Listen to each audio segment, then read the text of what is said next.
Hello and welcome to Life with Francy podcast, a place where you will find all kinds of conversation like mental health, self-love, self-care, trauma, hobbies, and more. With this podcast, I want to create a place where we support one another to get to the next level in personal life and business life. Hope you enjoy this episode. Now, let's get the show started. On today's episode, I have the pleasure to talk to Colin Thompson, who is the founder of Oligai Enterprises, a company that focuses on business consulting, coaching, and training. Colin has been coaching since 2016. He helps individuals, teams, and organizations develop and enhance their work and leadership skills, essential for success in both personal and professional environment. You already know, I can't wait to start this conversation. So let's welcome Colin to the show. Tell us, what is Life with Colin all about right now? Hey, Francie, great to be on your show. And Life with Colin Thompson, what's that all about right now?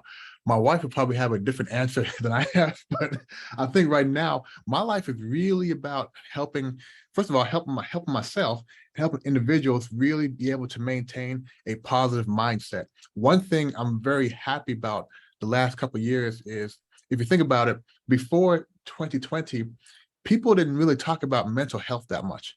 People didn't really want it to be known that we're struggling. But one of the positive things that came from this thing called COVID is that more people are talking about their need for mental health support. More people are saying, hey, I'm struggling, I need help. More people are saying, hey, I need to talk with somebody, even if it's just talking to a tree. So one of the things I'm doing is I'm really trying to help people have an avenue to improve their mental fitness. If you think about it, and right now we are in August of 2022, there's so many things going on in the world that people are getting very anxious. If you think about it, we have climate change. I mean, in the US alone, on one side, you have massive floods. On the other side, you have massive droughts. So we have climate change globally. We have food shortages globally. We have the price of foods and things we need to survive going up. We have this pandemic, and now we have this thing called monkeypox. And now we're being really, a way of living is really being attacked on all sides. So it's very important that people have the skills and the ability to maintain strong mental health during these times. So I try to do that for individuals and organizations. That's awesome. And how do you help people do that? Well, the first thing, I help people understand what is mental fitness. So, Francie, if I ask you, what is physical fitness? So what is physical fitness? Going for a walk, going for a run? Exactly. Doing things to build up your physical strength. For example, if you're in great physical fitness, you can go outside and you can run 2-3 miles. It may be slow, but you can get it done. If you're in poor physical fitness, that same 2-3 miles will be hell, right? You'll start out. I'm not even gonna make one. Right? You'll start out good though. You'll start out good, and then your legs are gonna say, "Hey, what's going on here?" Right? Then your chest is gonna say, "Hey, what's going on here?" And you might not finish because you're in poor physical fitness. It's the exact same thing with our mental fitness. If we do not take time to build up our mental fitness muscles, when this thing called life attacks us, we won't have the mental fitness, to really be able to maintain a positive mindset. So it's just like going to the gym and starting with little weights and over time getting stronger and stronger. We have to start building up our mental fitness over time, tackling little things called pet peeves. Once we're able to manage our pet peeves, moving on to bigger and bigger things, we'll be able to handle what life throws at us much better. Because the definition of mental fitness is going through life and going through the ups and downs of life and maintaining a positive over a negative mindset. And if we're able to do that as we go through life, then we'll make better decisions, have improved relationships, and really reach peak performance. Okay, that is super interesting. I have never thought about it that way. I have a survival kit for anxiety, but that's like a remedy. for mm, like when I'm already in the danger zone. mhm, mhm, mhm. Now you're saying mental fitness is like going to the gym, but for your brain? Absolutely, absolutely. Yeah, I'll give you an example here. It's sort of like so you know what a pet peeve is, right? So Mhm. oh, my God, I'm sorry. So a pet peeve is something that that really just triggers us instantly. So a global pet peeve, right? A global pet peeve. I think most women get upset when the spouses, their sons, whoever, leave the toilet seat up, right? That's a pet peeve. People will get Yes. mad about that, right? So it's not so deep. So a lot of times I tell my clients, when you want to build up your mental fitness, start with something small, right? If you and a coworker just don't get along, don't start there. Okay, that's what you're striving to. That's your 10-mile race. Okay, that's your 10-mile race. Start Okay. with an around the block jog. And around the block jog, right? That may be not getting mad over a pet peeve. So my wife always leaves the microwave door open, which means that I go into the kitchen and the door is open, the lights on inside. To me, the lights on, we're wasting energy. It means we're wasting money, right? So it used to just get me incensed, right? And I would make sure wherever she was in the house, she would hear me slam the door shut and say something, right? I wanted her to know I was not happy. And I said, you know what? This is exactly my gym. This is where I can start building up my mental fitness muscles. If I can not get upset over this little thing, because ultimately it's not that serious. If I could not get upset over this little thing, I can then move on to handle something bigger. But how do you get over a pet peeve that triggers you? What do you do?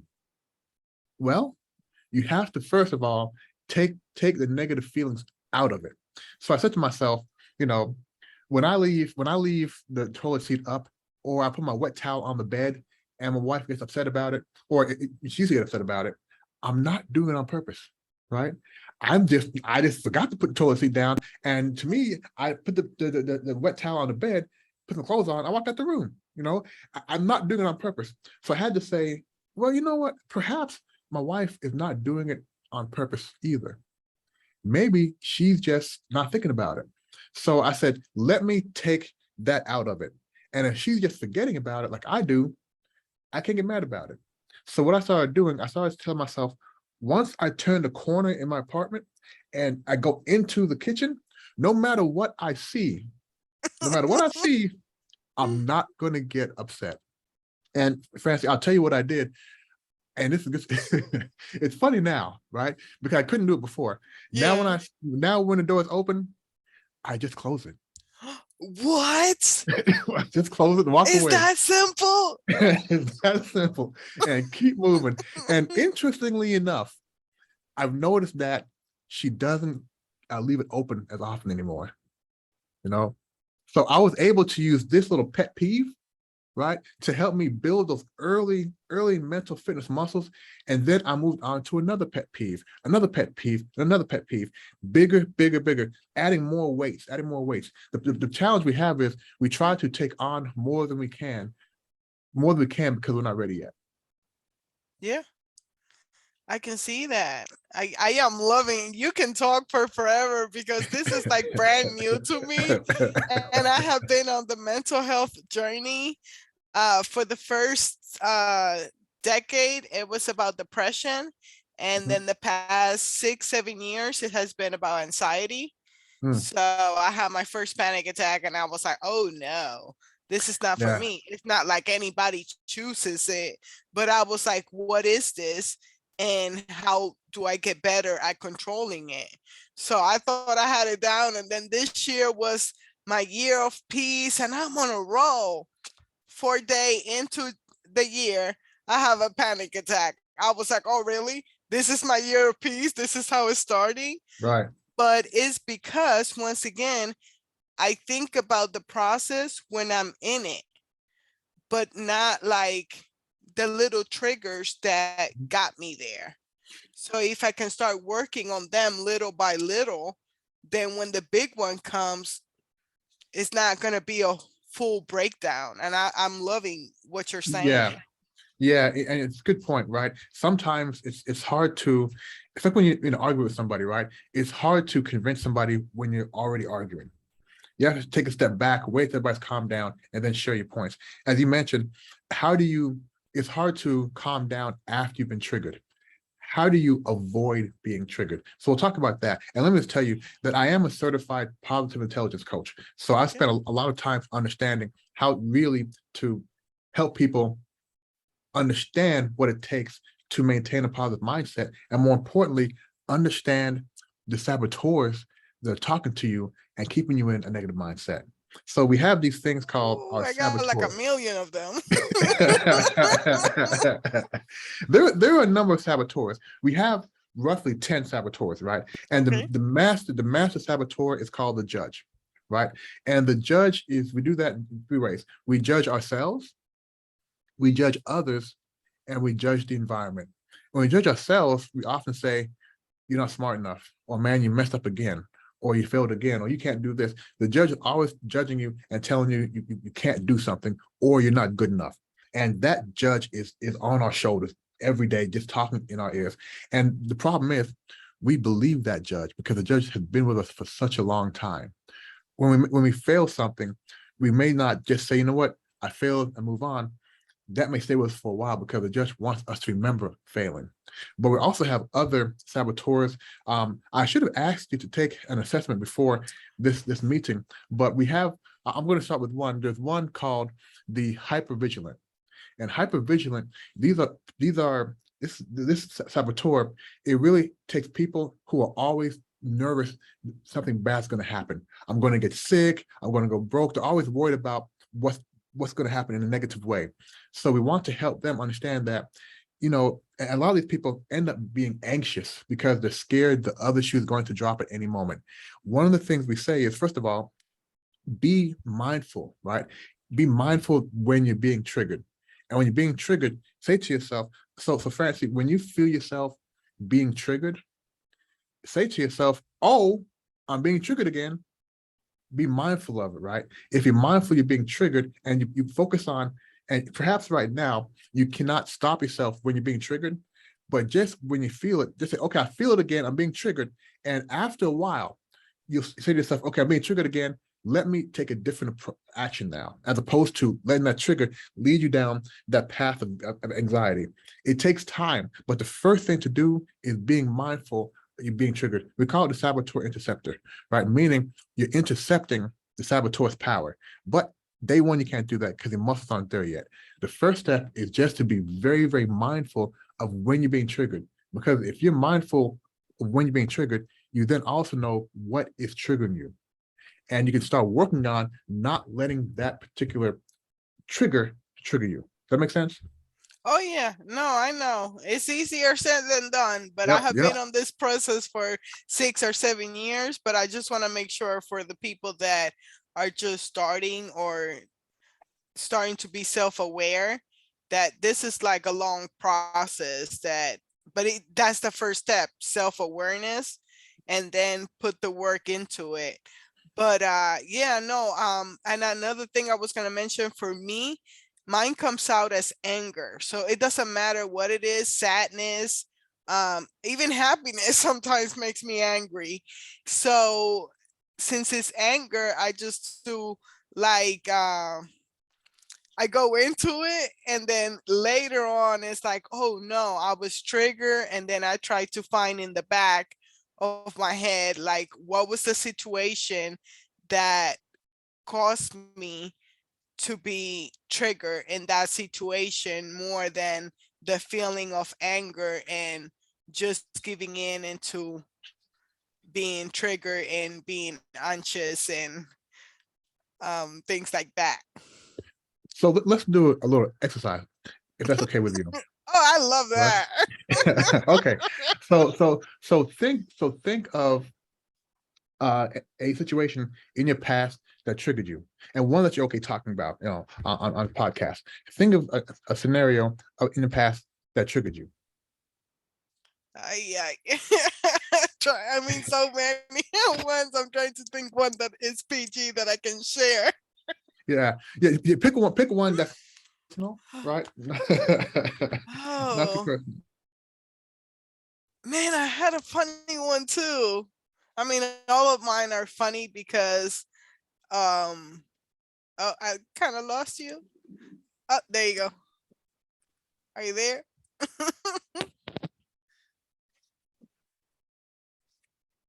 Oh, okay.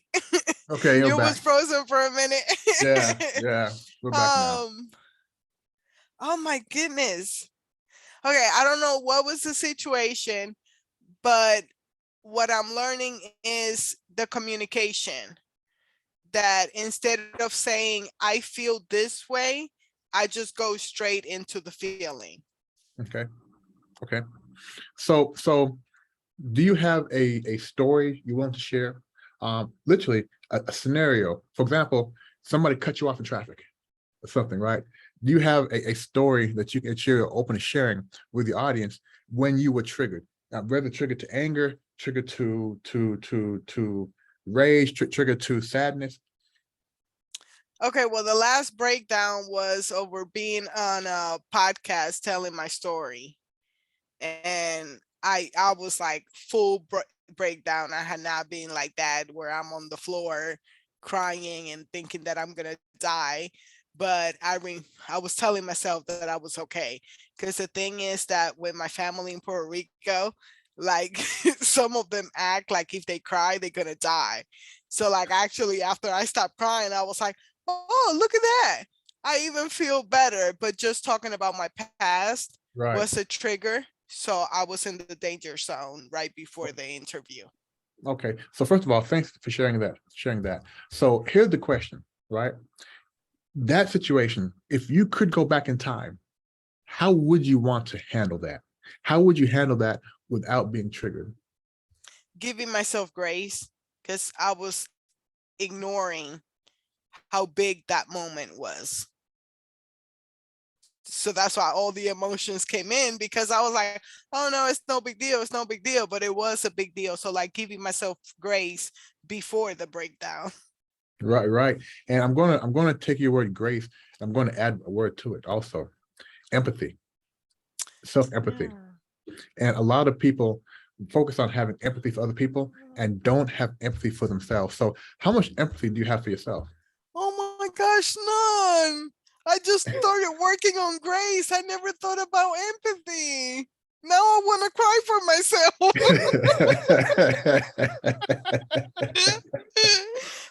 I give empathy away like because it's free, so I just give it away Well, it's everywhere. not free. Empathy is not free. Okay, and I'll tell you why. A lot of times, you've flown an airplane, and the stewardess always says, in case of emergency landing or accident, anything happens, put your life vest on first, then put it on to your child, somebody else, right? So that's a great example of you must take care of yourself first. One of the saboteurs we have is called the pleaser, okay? And the pleaser always wants to please other people because they want to get that affection back. They're doing nice things because they want that affection back. A lot of times, though, a lot of people will please, please, please, but won't tell people how to help them get the affection they need.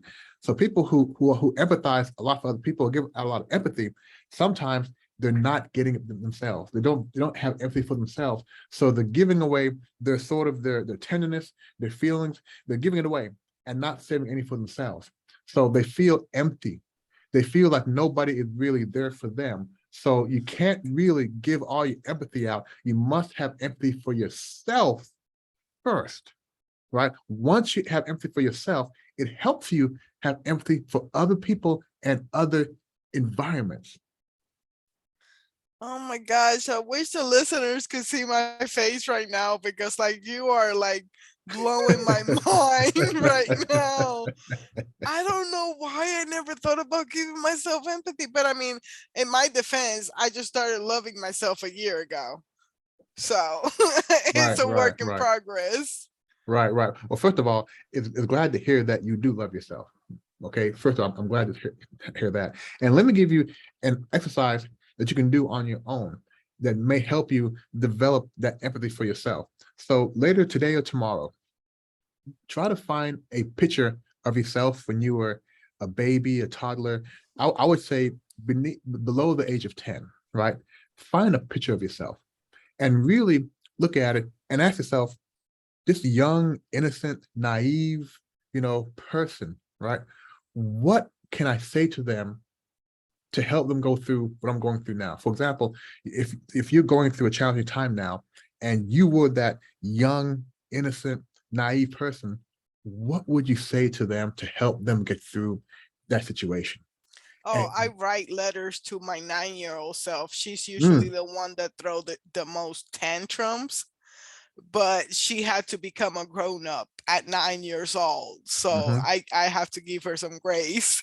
But yeah, Yes, I yes, write myself a letter for the 9-year-old because good. she went through a lot. And now through the work of a mentor, therapy, I mean, all of it, you name it, podcasts, books, I have learned to talk to the teenager Mm, because she has been hurt too, and that one was the one that was introduced to anger, and we have rocked anger for a long time, so now I'm right. trying to get into other emotions.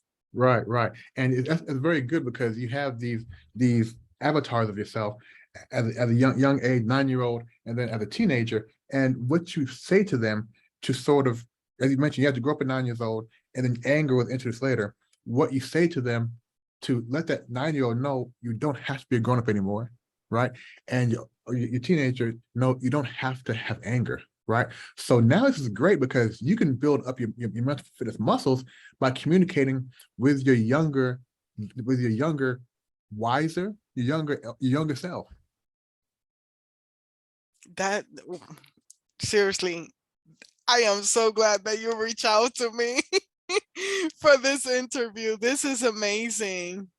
Yeah, yeah. And it's very powerful. We call that visualizing the child, right? And typically that helps you develop empathy for yourself. And so, there's a term called um discernment, right? This honest discernment. And I use it a lot. When I make a mistake or when I don't do the right thing, instead of judging myself and saying, Colin, you did it again. You said you're not going to have a drink. You had a drink. You're failing. Da, da, da, da, da. I just do honest discernment. Colin, you didn't make the right decision, but don't worry about it. Go forward. I'm not beating myself up. And the first thing I had to do, I had to learn was to stop judging myself. And if you stop judging yourself, you're going to also stop judging other people because it won't feel right. But you must start with yourself first. Everything starts with self, right? You must stop judging yourself. Be honest with yourself. If you made a mistake, talk about it and move on. Don't let it linger. And again, I'm going to go back to this. You have to be aware of when I have to be aware of when I'm being triggered. And I have a 3-year-old boy. And but when he was 1 to 2 years old, man, great. Once he turned two, right? Those those terrible twos are real. Once he turned two, he was triggering me left and right, and he was the perfect gym, right, for me to work on my mental fitness. And through him, man, I have developed such a strong level of mental fitness. I bet you have. Yeah, well, the point here is using things in our everyday life to help us develop our mental fitness. And the first part is understanding when you're being triggered and saying to yourself, okay, I'm being triggered. You keep a mental note of that. I'm being triggered again. I'm being triggered again. And then start saying, okay, I'm being triggered again. What can I do differently? And the reason I ask you to think of a past trigger is because when you think about a past trigger, and how you would handle it differently. The more you think about that, when it happens again, you're more likely to act differently because you've already thought about how you're going to act differently. So, so thinking about a past trigger that you know is going to come back again is a great way to prepare to act different the next time it happens. Yeah, that's amazing. That's a great example because yeah, just today I had like my first road trip that was perfect, I will say, between my boyfriend and I, and we were actually able to have a conversation, but it was because he recognized my body language, and he knows, whoa, anxiety is showing up. Why is it showing up? So now he's asking me questions. So the conversation didn't get elevated because he recognized my body language and got my, hey, come on, be self-aware. What's Mhm, happening? You're not in danger. Why are mhm, you acting up? And I was like, oh, wow. So many times that I went straight to a fight for no reason instead of just saying, hey, I'm being triggered right now. Hold up, give me a second, let me breathe, and keep on going with the conversation. But I mean, that's hard sometimes. But today was a good day. We did it. yeah, yeah, and what that is, that's proof, right? That's proof that it can happen. They don't have to go down that same road. So I think, recognize what today was, right? Today could be the one of not the first step, right? Because you've been started this journey before, but recognize maybe a breakthrough, maybe an aha moment, right? And keep that in mind because it tells you that you can be triggered and not act the same way. Yeah, I can actually act like a grown up, not a teenager. And Oh, I'll tell you, I had here in Shanghai, I know COVID has been with us for about 2.5 years globally, and I know people are tired of talking about COVID, but here in Shanghai, we just had our first real COVID moments. So for us, it's a little more. It's still here. I know in the U.S. it's sort of like back to normal, or they're not even talking about it anymore, even though it's still there. So as you know, COVID was first identified here in China back in January of 2020. And at that point, it wasn't even COVID, it was coronavirus. Back then, it was yeah, coronavirus. yeah. Yeah. And the thing is, though, I had clients who said, Colin, I can't continue with the coaching right now because there's this thing here in China called coronavirus, and I can't concentrate. I must focus on I'm taking care of my family, yada yada yada. I can't think about anything else because every day on the news, all they showed in the beginning was number of infections, number of deaths. Every day, that's all they showed: number of Mm-hmm. infections, number of deaths. Now, so here in Shanghai in 2020, COVID was on TV, right? It wasn't in Shanghai. We had, maybe a handful of cases, but our day-to-day life wasn't really impacted, right? You couldn't get into the city, but you could still travel around. So we never really had any major restrictions. Fast forward or go back in time now to March of 2022, very different, right? It's COVID at the door, right? We had a almost 3-month lockdown. Now, lockdown here in Shanghai is initially was you cannot leave your apartment. You cannot leave the building, right? The only time you can leave your building was to take a COVID test. Other than that, you must stay in your building. And it's funny, not funny, but it's interesting. You think about being not allowed to go outside. Some of the people who suffered the most with that restriction were pet owners. If you own dogs and you can't walk your dog outside, Oh man. yeah, yeah, yeah, yeah, yeah. Wow. Wow, yeah. So now, luckily, after a few weeks, you can walk around in your compound, and these compounds here are really, really big. But during this time, myself and some other coaches, we got together, and I said, guys, I want us to volunteer hours because we had the white suits outside. The white suits are the people in a full white gear, yeah, Yeah. everything, yeah, yeah, the safety equipment, and they would come around, deliver food, check on you, and they were volunteers, right? And they were getting it worse because if you're stuck inside the house, whoever comes to your door and make sure you're there, you don't like them, right? So they were getting a hard time. So we said, guys, during this time, people are suffering inside. Let's volunteer our coaching time. So we came together and we volunteered to coach. A colleague of mine is the head of a community center here.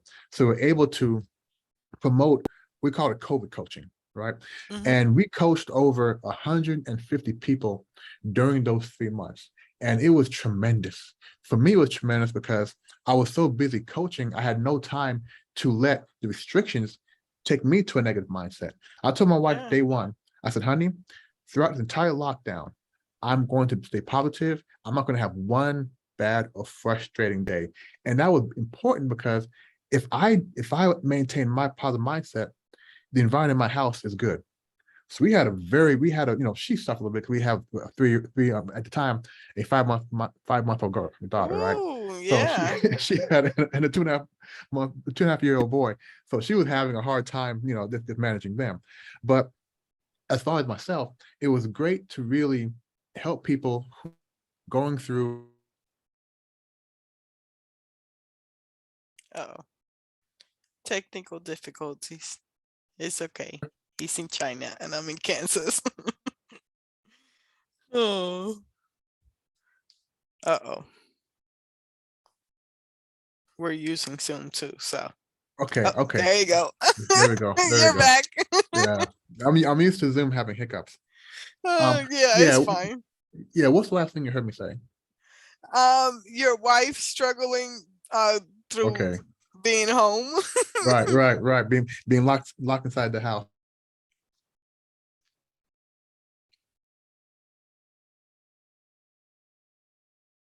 That's just luck.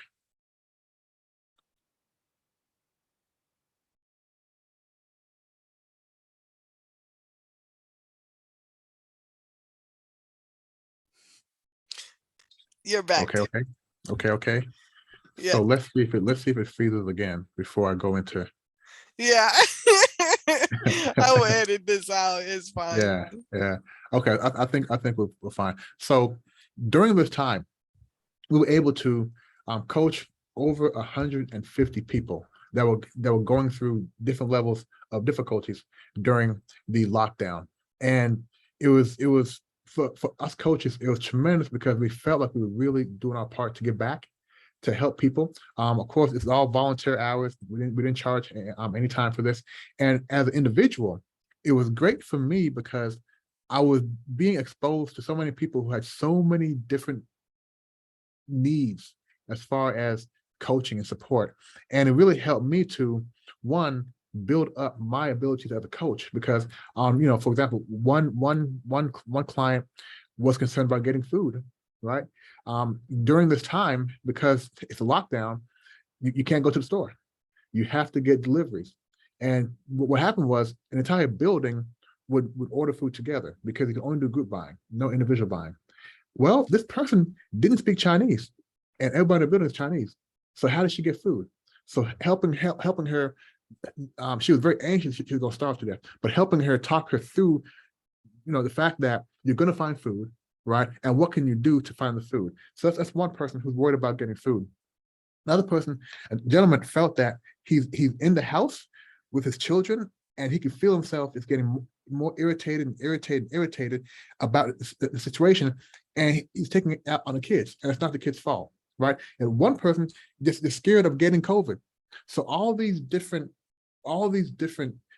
things people are going through, and having the ability to identify the proper tool or proper exercise or method for the client. It helped me really build up some really strong skill sets in helping people quickly because you only have 1 hour. And during that hour, you really have to ensure that person is leaving the call in a better mindset than when they started the call. Because if you are anxious or you're angry or you're nervous and you go on a coaching call and you leave and you don't feel that you were helped, you're more angry, you're more anxious, you're more nervous. So it's very important that we really focused in on helping that client rapidly in that hour. And it helped us really level up our abilities. And more importantly, it helped people maintain the proper mindset with their families. Yeah, I bet. Wow, that's awesome. I sure was grateful that my job didn't stop. So through it, I got myself coaching.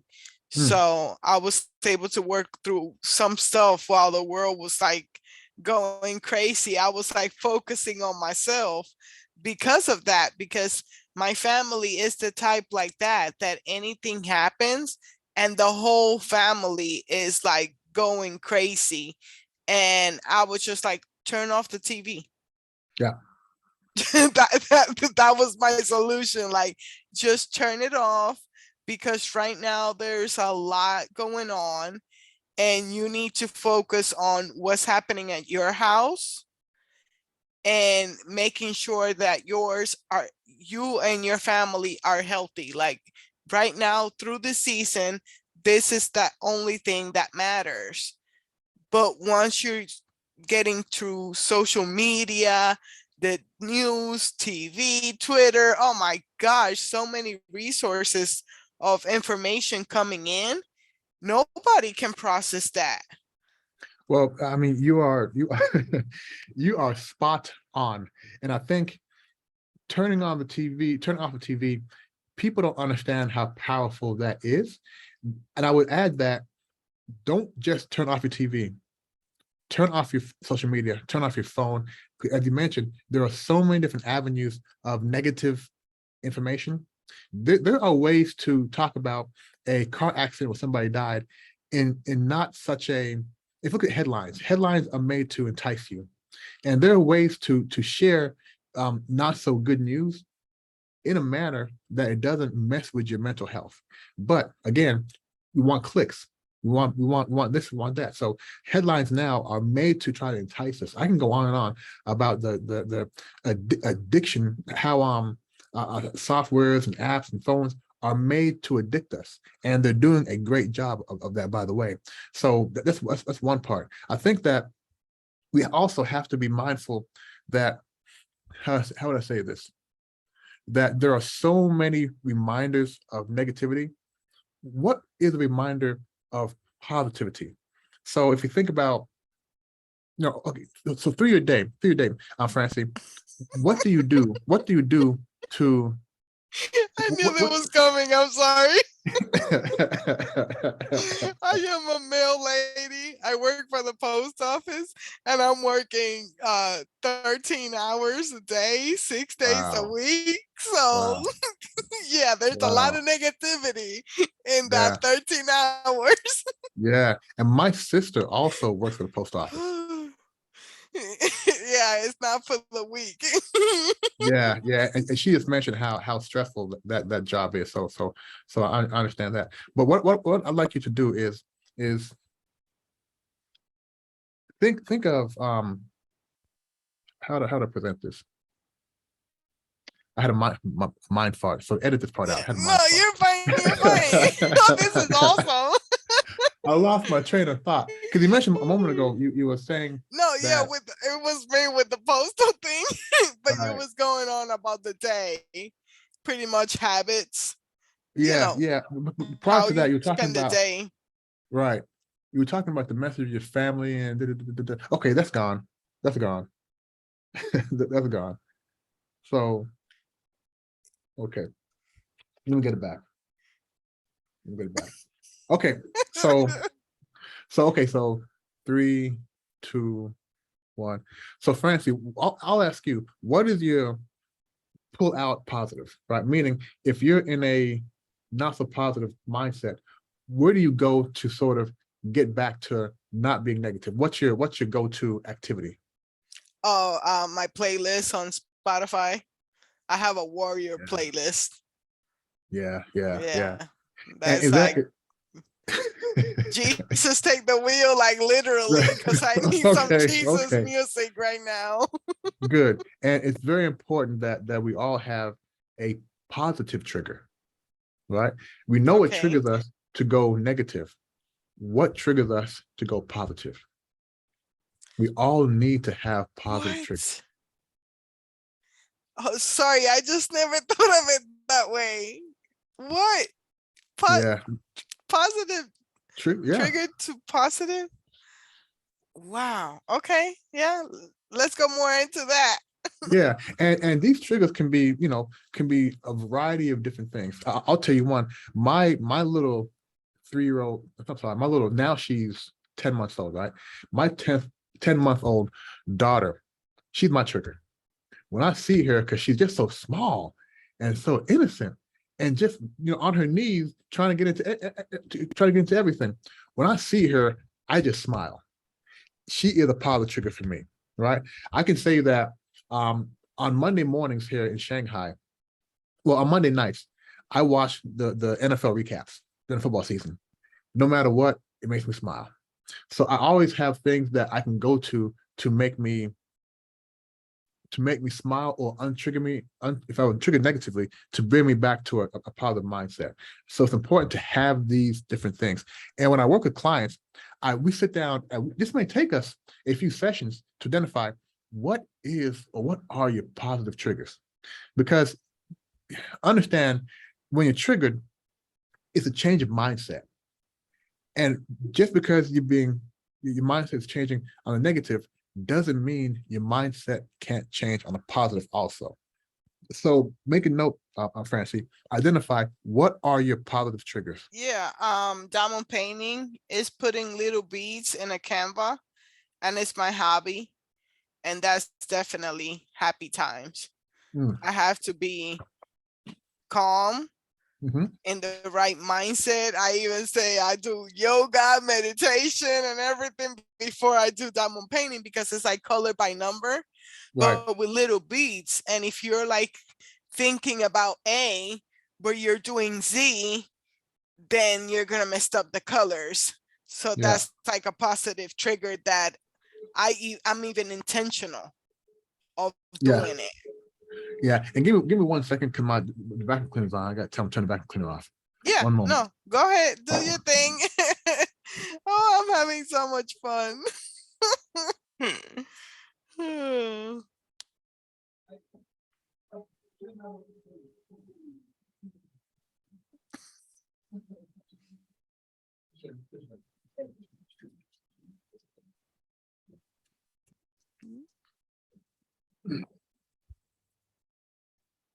Okay, sorry about that.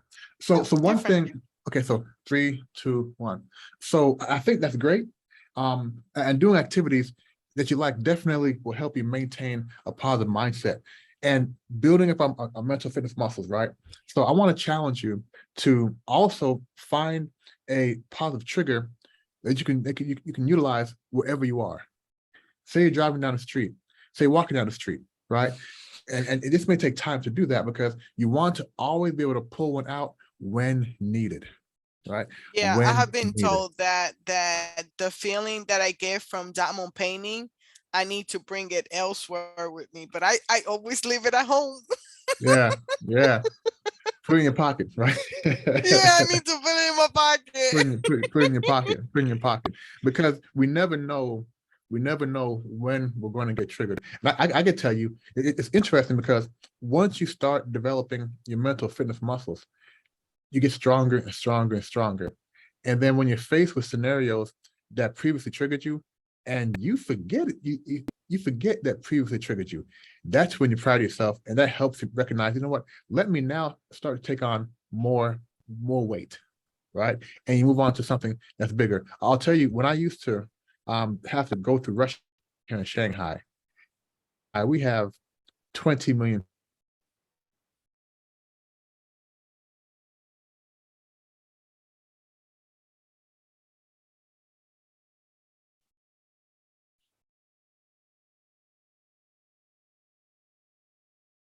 Uh-oh.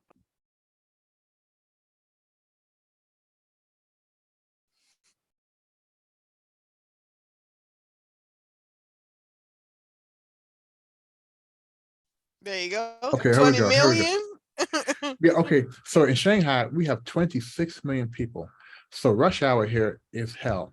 So imagine being in a in a subway where it's just jam-packed tight. I mean, if you can't even reach into your pocket. I mean, that's how tight it is. You're not getting a seat. You're not getting a seat, right? So for me, my goal was to leave my door and get to my office in the shortest time possible. So I'm walking fast, I'm getting on the subway train. I may be on a subway train for 15, 20 minutes, cramped up, can't even, not feeling good. Oh my Now, God. when the door opens and you walk out with the people, you turn a corner and there's the escalator. Now, in most of the world, the escalators are 2 people wide. On the right side, you stand. On the left side, you walk up. Yeah. Okay. So, and for whatever reason in China, you turn a corner and somebody stops. right? So on both sides, you can't walk up. And it used Oh to incense no. me. Now I'm judging somebody else. So I'm saying, you dumbass, why you stop there? You know on this side you're supposed to walk. Why have you stopped? And I get angry. I say, man, you're stupid, you don't know anything, yada yada yada yada. And Francie, for me, I would say, and the person behind them, you're stupid too, because you should be tapping them on the shoulder and telling them to walk, right? And it would take me probably 30 minutes to come back down, right? Yeah, I So can see so that. this yeah, so this now became my next activity to practice my mental fitness. So same scenario. I told myself, when I turn a corner, no matter what I see, I'm not gonna get upset. Turn a corner, okay, Colin, you're being triggered. You're being triggered. And for the first few times, I would put my hand up, I'm being triggered. I would still get upset, but I wouldn't judge. I would say, you know what, actually, I don't know what's going through that person's mind. Maybe they've got bad foot, bad leg. I have no idea what's going through their mind, right? Let me not judge them. And over time, when I turn a corner, regardless of whether somebody was stopped or going up, I didn't even get triggered, right? So it was over time, building up, and using something that happens frequently, because first of all, being mindful of being triggered, and then saying, you know what, I'm not going to be triggered. They're not doing it on purpose just to get me mad, right? So then learning how to use these different life challenges to build up our mental fitness. And that's what we must do. Anything from a pet peeve to something bigger, use it as an opportunity to build up your positive mental fitness. Awesome. Oh my gosh. Thank you so much for your time. I really learned a lot. I could seriously talk to you for like 3 hours just for my own benefits. But where can my followers, my listeners, follow you, Yeah, website, what you got going on? yeah. So one good thing is, if your audience goes to my website, right, they can take an assessment that helps to identify what are their top saboteurs. It's a free assessment. Go online, take the assessment, reach out to me via my website, and I can spend some time with you to go through that as well. The website is www.oligye.com, oligye.com/positive intelligence. But if you go to oligye.com, go to coaching, you'll see a tab for positive intelligence. Go there, take the assessment. It's totally free. And schedule some time with me, and we'll walk you through the results of those assessments. It's very, very powerful, because now you'll learn which saboteurs are lying to you the most. I can't wait to take this assessment. I am so excited. Well, thank you so much for coming on my show. And for the listeners, I will have all the links in the description of the episode. Once again, thank you so much for your time. I appreciate it. And Francis, thank you for having me on. And I think what you're doing here with the podcast, as it grows and grows and grows, you're going to be helping more people who have been going through a mental fitness challenge. So keep doing what you're doing. And my last message to your audience is, if you're going through something, talk about it. Okay. Even if you go outside and talk to a tree, if you go outside and tell a tree your problems, you will feel better. Right. So talk to somebody or something. Just don't keep what you're going through inside your body by yourself. Have more empathy for yourself and talk about it. Thank you for the reminder on empathy. Hope you enjoyed this interview as much as I did. Hope you have a blessed day. Thank you.